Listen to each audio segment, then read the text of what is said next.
வணக்கம் நண்பர்களே! இன்னைக்கு நம்ம சிறடி கேஸில ஓப்பனிங்கே பார்த்தீங்கன்னா, நம்ம மீனாக்காக வந்து நம்ம முத்து வந்து விழுந்து விழுந்து பார்க்குறாப்புல எப்படியாவது குணமாகணுங்கிறதுக்காக, இங்கே அனாதை ஆசிரமம் போயிட்டு அங்கே எல்லா பேருக்குமே வந்து ட்ரெஸ் எல்லாம் எடுத்து குடுக்குறாப்புல. இங்கிட்டு முத்து இதெல்லாம் பண்ணிட்டு இருக்கறத இங்கிட்டு மீனா வந்து பார்க்குறாங்க. அவங்க வந்து பூ குடுக்கறதுக்கு வரும்போது, அதையும் பார்த்துறாங்க. எனக்காக நீங்க இவ்வளோ தூரம் பண்றீங்களே! நல்லபடியா குணமாகும்னு நம்பிக்கை இருக்கு. அப்படிங்கிற மாரி 2 பேருமே பேசிக்கிறாங்க.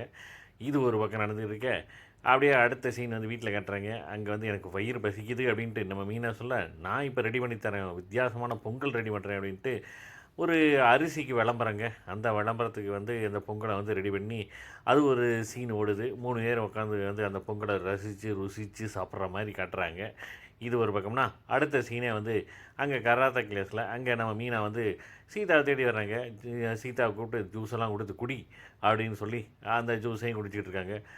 இந்த மாரி குடிச்சா தானே தெம்பு வரும் அப்படி இப்படின்லாம் பேசிட்டு இருக்கும்போது, நம்பிக்கை வந்துருச்சு. எங்க ஹஸ்பண்டுக்கு எல்லாம் பண்றதுனால ஆப்பரேஷனுக்கு ரெடி அப்படிங்கிறாங்க. அந்த நேரம் நம்ம அருண பாத்துறேன் 2 பேருமே ஒளிஞ்சுக்கிறாங்க. அவர் வந்துட்டு இந்த மாரி டிராஃபிக் ஆகுது. ஒரு 4 பேர் வேணும் டெய்லி அப்படின்னு சொன்னோனே, சரி நீங்களே செலக்ட் பண்ணிக்கோங்க அப்படின்றாப்புல. எங்க சீதா மாட்டிக்கிறோமோன்னு பார்த்தா, சீதா வந்து செலக்ட் பண்ணாம மீதி இருக்கிறவங்க கூட்டு போயிடுறாப்புல. மீனாவ பாத்துறாப்புல. உடனே வந்து மீனாகிட்டயும் சொல்றாப்புல, "உங்க காட்டுல மழை, அதனால நீங்க இப்படி தான் இருப்பீங்க" அப்படின்ட்டு திட்டிட்டு போறாப்புல. இங்க கோயில்ல காட்டுறாங்க. மீனா வந்து சாமி கும்பிட, அங்க மீனாக்காக வந்து நம்ம முத்து வந்து அங்க பிரதட்சணம்லாம் செய்றாரு. பார்க்கலாம் நாளைக்கு அப்படின்ட்டு. கண்டிப்பா ஒரு ஒரு எபிசோட் மிஸ் பண்ணாம பாருங்க. என்ஜாய் பண்ணுங்க. நன்றி, வணக்கம்.